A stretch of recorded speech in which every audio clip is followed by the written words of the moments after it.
Les accidents de la vie courante touchent chaque année plus de 11 millions de Français et plus de 20 000 perdent la vie.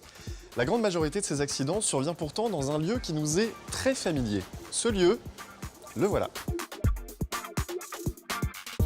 Chute, brûlure, intoxication, noyade, électrocution, les risques sont nombreux. Beaucoup d'accidents se produisent lors d'activités du quotidien. Les enfants et les seniors en sont les premières victimes. Aujourd'hui, nous vous proposons d'identifier les risques domestiques et de voir ensemble les bons gestes de prévention. Dans la cuisine, le salon, la salle de bain, apprenons simplement à les déjouer.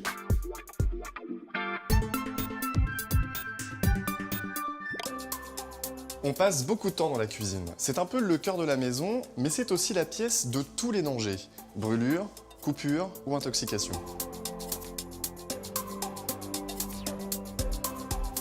Muriel, bonjour. Bonjour. Vous êtes experte en prévention. Alors, dans la cuisine, quels sont les bons gestes pour éviter les intoxications ? Alors, un bon rangement, c'est primordial pour la sécurité, surtout si vous avez de jeunes enfants. Pour éviter les intoxications, pensez à ranger en hauteur les produits ménagers ou à les stocker dans un endroit inaccessible des enfants. Pensez également à bien revisser les bouchons sécurité et surtout, ne transvasez jamais un produit toxique dans une bouteille d'usage courant. Dans la cuisine, il y a beaucoup d'objets coupants. Alors, comment éviter les accidents ? La première des précautions, ça va être de ranger les objets coupants ou tranchants dans des tiroirs que l'on peut sécuriser à l'aide de blocs tiroirs. Deuxième précaution, attention au lave-vaisselle, on met les couteaux pointe en bas systématiquement.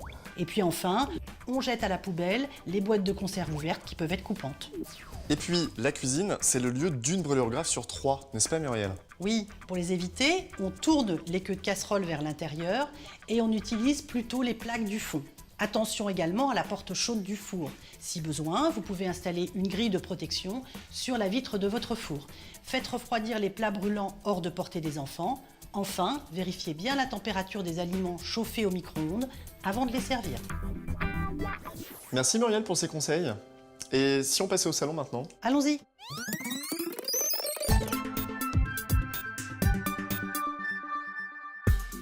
Le salon, c'est un lieu convivial, celui des apéritifs entre amis et des soirées télé. Mais c'est aussi le théâtre d'accidents domestiques et notamment des électrocutions. Pourtant, la plupart de ces accidents pourraient être évités. Mais comment, Muriel ? Alors premièrement, une installation électrique en bon état, vérifiée régulièrement par un professionnel, c'est un vrai gage de sécurité. Pensez ensuite à toujours débrancher un appareil électrique avant toute intervention, même pour changer une ampoule. Repérez les fils, les prises abîmées et faites-les réparer immédiatement. Enfin, évitez les multiprises surchargées qui peuvent causer des surchauffes, des courts-circuits, même des incendies. Et puis dernier conseil, ne jamais toucher un appareil électrique les mains mouillées. Et pour les enfants ? Alors pour les tout petits qui mettent leurs doigts partout, installez des cache-prises. Et ensuite pour les plus grands, apprenez-leur à ne pas toucher aux appareils électriques. Alors Muriel, si l'installation électrique est sûre, quels sont les autres dangers dans le salon ? Chaque année, 30 enfants de moins de 5 ans décèdent par suffocation après avoir avalé un corps étranger, comme par exemple une cacahuète ou un noyau d'olive. Alors ne laissez pas traîner l'apéritif, surtout pas les verres d'alcool. Autre danger, c'est l'intoxication par les plantes. Les jeunes enfants portent tout à leur bouche et on a un certain nombre de plantes dans nos appartements comme le ficus, la clématite ou encore le laurier rose qui peuvent être toxiques. Alors renseignez-vous dans votre jardinerie et apprenez à vos enfants à ne pas les toucher. Muriel, merci beaucoup. Ce que je vous propose maintenant, c'est qu'on aille faire un tour à l'étage. On y va. Muriel, j'imagine que ça aussi, ça peut être dangereux, non ? Oui, attention aux chutes, surtout pour les personnes âgées. Ne laissez rien traîner, particulièrement dans l'escalier. Et les tapis, j'imagine que ça peut aussi parfois poser problème ? Alors c'est une autre cause importante de chute. Donc là, la solution la plus simple va consister soit à les fixer, soit à les enlever. Dernière chose, Muriel, est-ce que les fenêtres peuvent elles aussi être un danger pour les enfants ? Alors il y a un risque de défenestration pour les enfants, c'est vrai. Donc là, il existe des dispositifs pour sécuriser les fenêtres. On peut aussi donner le conseil de ne pas placer de meubles sous la fenêtre qui pourrait servir de marchepied et puis d'aérer en dehors de la présence des enfants. Et maintenant, Muriel, ce que je vous propose, c'est d'aller voir les bons gestes dans la salle de bain.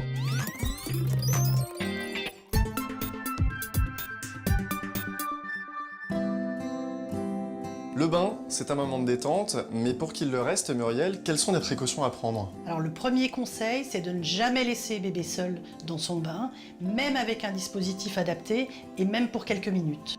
Vérifiez bien la température de l'eau et mettez hors de portée les gels douche, les shampoings, les cosmétiques et surtout, évidemment, les médicaments.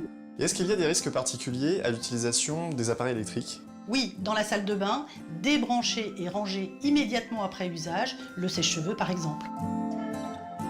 Dernier petit conseil pour éviter les glissades, on va installer des tapis antidérapants à l'intérieur et à la sortie de la douche ou de la baignoire. Comme nous venons de le voir, il est très facile d'éviter des accidents dans la maison. Il suffit de quelques précautions et d'un peu d'attention. Alors, rendez-vous sur le site d'Attitude Prévention pour connaître tous les bons gestes de la prévention à partager avec vos proches, petits et grands.